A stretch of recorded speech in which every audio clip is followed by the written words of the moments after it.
In this video, we are going to talk about the mean value theorem. So the mean value theorem is proved using Rolle's theorem that we talked about in the previous video, and it's very similar to Rolle's theorem. So it says the following: we're going to let f be a function that satisfies the following conditions. So first, f is continuous on the interval, closed interval a to b, and second, f is differentiable on the open interval a to b. So these two conditions were conditions for Rolle's theorem as well. We're requiring them as well. We're no longer requiring that f of a equals f of b. And then the mean value theorem says then there is a number c in the open interval a to b such that f prime of c equals f of b minus f of a divided by b minus a. So this is what the mean value theorem says. Now, the mean value theorem might look slightly confusing to start with, but just like Rolle's theorem, if you have a picture, it can help to see what's going on. And so what we have here is we've got some point up here, a comma f of a, and some other point b comma f of b. And then we've got a graph between them. So we've got some curve that goes from one to the other. And all that the mean value theorem is saying is it's saying that there exists some point c, which the location of c in my picture is probably somewhere around here. I'm kind of guessing. You can actually figure out where c is at. But it's somewhere point around there. Well, if you were to draw the tangent line at c, it's parallel to the line that goes from a to b. Okay, so if you draw the line from a to b, it's parallel to if you go from f to the tangent line at c. And that's all that this is saying in the mean value theorem. This piece on the right-hand side, this is just the average rate of change. So that's the average rate of change, or the slope of a secant line, and this is the instant rate of change.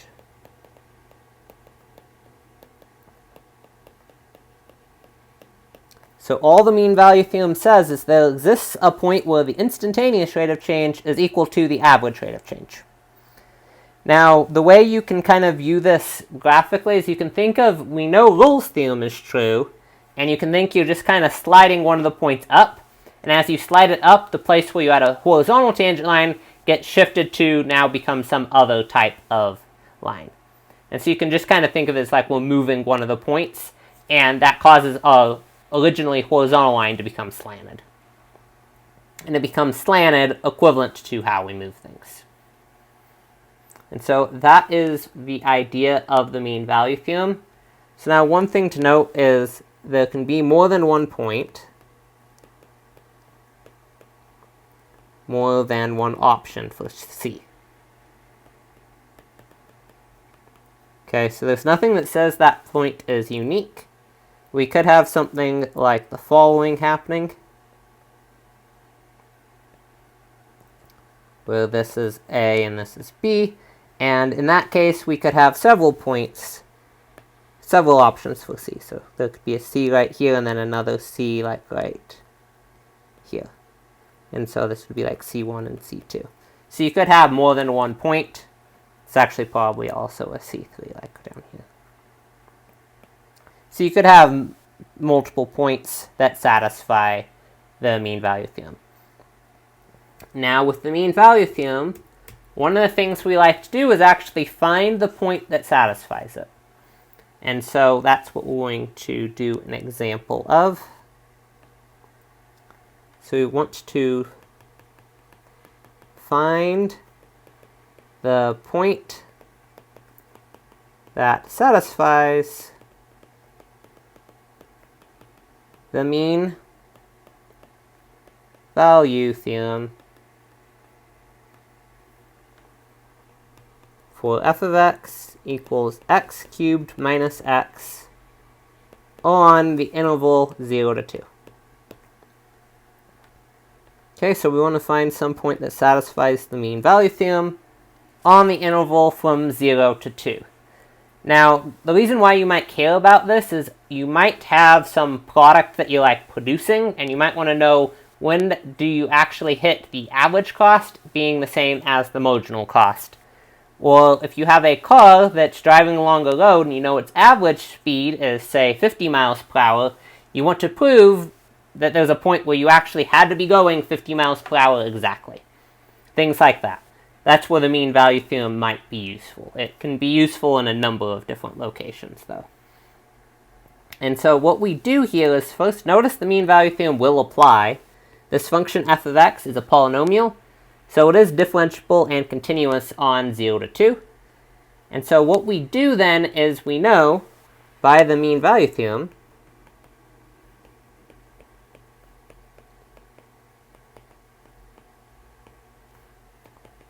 there exists a point c in the interval 0 to 2 where f prime of c is equal to f of 2 minus f of 0 divided by 2 minus 0. And so what we do is we compute what f prime of x looks like, we compute what f of 2 minus f of 0 over 2 minus 0 is, and then we just solve for c. And so first off, what is the derivative? Well, the derivative of x cubed minus x is going to be 3x squared minus 1. So that's the derivative. And then we need to know what f of 0 and f of 2 are. F of 0 is just 0, and f of 2 is equal to 8 minus 2, which is 6. So then that means that f of 2 minus f of 0 is 6 minus 0 divided by 2, which is 6 over 2, which is 3. So we're trying to find a point where this derivative is equal to 3. And so that is our goal here. And so doing so, we're going to set them equal. So we get 3x squared minus 1 needs to be equal to 3. So we add 1 to the other side, so we get 3x squared must be equal to 4. X squared must be equal to 4 divided by 3. And so x squared is 4 divided by 3. And so now taking the square root, we get x is equal to plus or minus the square root of 4 over 3, which just is plus or minus 2 over the square root of 3. So now, one thing to note is we are looking at the interval from 0 to 2. We have two solutions that we found, but only one of them is between 0 and 2. And so negative 2 divided by the square root of 3 is less than 0. It's a negative number. So our value for c we care about is the other one. And so our value c is going to be c equals 2 divided by the square root of 3. And so the mean value theorem told us that there was a solution, but we actually could use this equation from the mean value theorem to find what that solution actually was.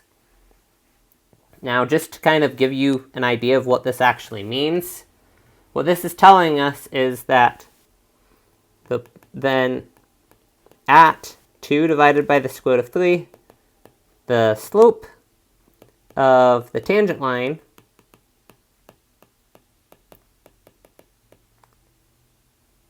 to the graph is parallel to the line passing through the points 0, 0, and 2, 6.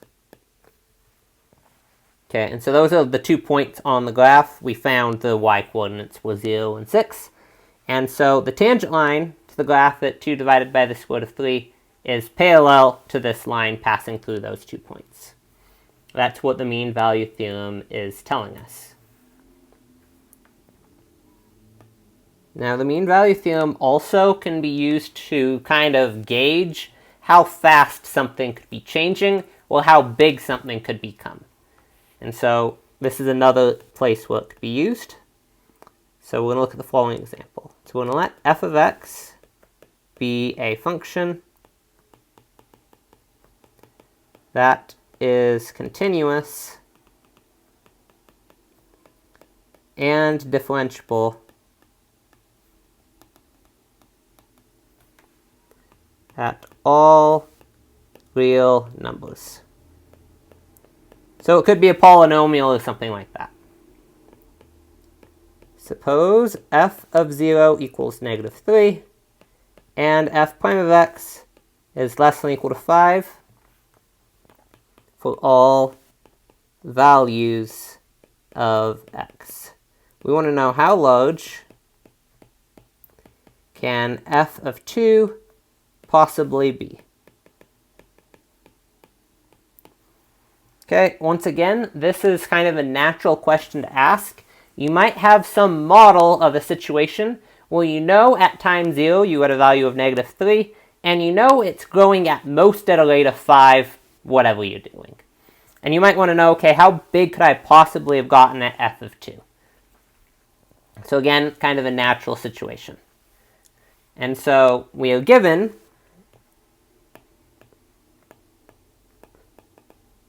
f is differentiable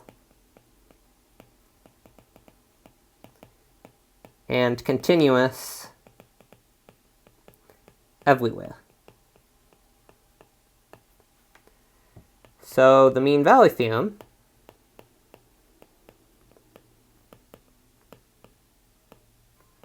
applies on the interval 0 to 2. It'll apply everywhere, but it applies on the interval from 0 to 2. And we care about the interval 0 to 2 because we know what f of 0 is, and we care about how large can f of 2 be. And so there is a number c such that f prime of c is equal to f of 2 minus f of 0 divided by 2 minus 0. Okay, so we're going to solve for f of 2 now. And so multiplying by 2, we get f of 2 minus f of 0 is equal to 2f prime of c. So f of 2 then equals 2f prime of c plus f of 0. We know f of 0 is -3 though, so this is 2f prime of c minus 3. So that's just using the fact f of 0 is -3. Now since f prime of x has to be less than or equal to 5 for all x, f prime of c is less than or equal to 5. Okay, f prime of c has to be less than or equal to 5 because every value of the derivative is less than or equal to 5. So then 2f prime of c minus 3 is less than or equal to 2 times 5 minus 3, which equals 7. But that then tells us f of 2 is less than or equal to 7. So the largest possible value of f of 2 is 7. That's as large as it can get. F of 2 has to be less than or equal to 7 in this situation. And I know this might seem kind of like a weird situation that we're describing here, but it's pretty common to have a function that you know things about, but you don't know its actual equation. And so you might want to know, like, how big could it possibly be at a certain point in time. So this is kind of a natural thing to actually see show up, even though it might seem kind of weird phrasing-wise of why we'd care about it. Now, the mean value theorem lends itself nicely to proving two results that we're just going to mention here. And these results are useful later in the class. So the first one's kind of to prove the second one. But the first one says if f prime of x equals 0 for all x in an interval a to b, then f is constant on the interval a to b. Now, the idea behind this is that the mean value theorem would give us a 0 on the left-hand side. And so we get 0 on the left-hand side, which means that we need that f of a minus f of b is 0, which then means that it's constant on that whole interval. That's kind of the idea behind this. And then the next theorem is if f prime of x equals g prime of x for all x in the interval a to b, then f minus g is constant on a to b. Now, this is just basically restating the previous thing, because if f prime of x equals g prime of x, then f prime minus g prime is 0, which means f minus g is constant. So it's just immediately following from the previous thing. So now the reason why this is interesting is it actually tells us the following. If f and g have the same derivative,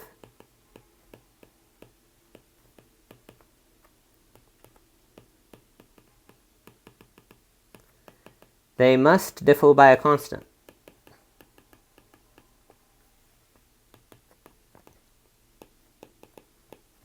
And that might not seem like a big deal, but knowing that two functions with the same derivative differ only by a constant will be a useful fact to us later on.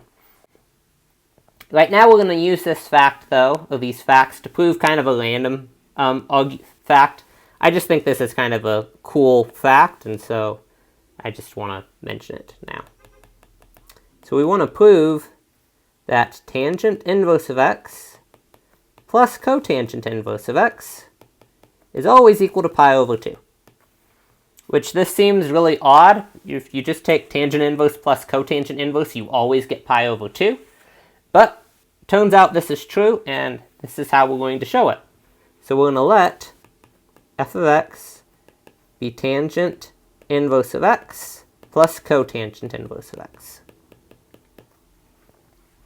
Now I'm going to take the derivative. So the derivative of tangent inverse is 1 over 1 plus x squared, and the derivative of cotangent inverse is negative 1 over 1 plus x squared. Notice those are negatives of each other, so I get 0. So the derivative of f is always 0. So we get 0 for all values of x. But remember what we said above. We said if the derivative of a function is 0 for all values in an interval, then that function is constant on the interval. Well, f prime of x is 0 for every value of x. So therefore, f of x is equal to c for some constant c. So tangent inverse plus cotangent inverse must be a constant. It's just some number. Now to figure out what that number is, we're just going to plug something in. And we can plug anything in because it's always equal to that value. But we're going to plug something that's easy to plug in. So if we look at 1, f of 1 is tangent inverse of 1. Tangent inverse of 1 plus cotangent inverse of 1. Well, remember that tangent is sine over cosine, and cotangent is cosine over sine. And so we're really asking, when does sine equal cosine? And the answer is at pi fourths. That's when sine equals cosine. So that's when tangent inverse of 1 must be pi fourths. And cotangent inverse is also of 1 is also pi fourths. So we get pi over 2. And so then that tells us that tangent inverse of x plus cotangent inverse of x is always equal to pi over 2, because it doesn't really matter what value I plug in. I plugged in 1 here, but any value I plug in, I'd get pi over 2. And again, we're just computing these values just using the fact that these tangent sine over cosine and cotangents cosine over sine. So that's just kind of a random fact, but it does demonstrate this theorem that we were just mentioning.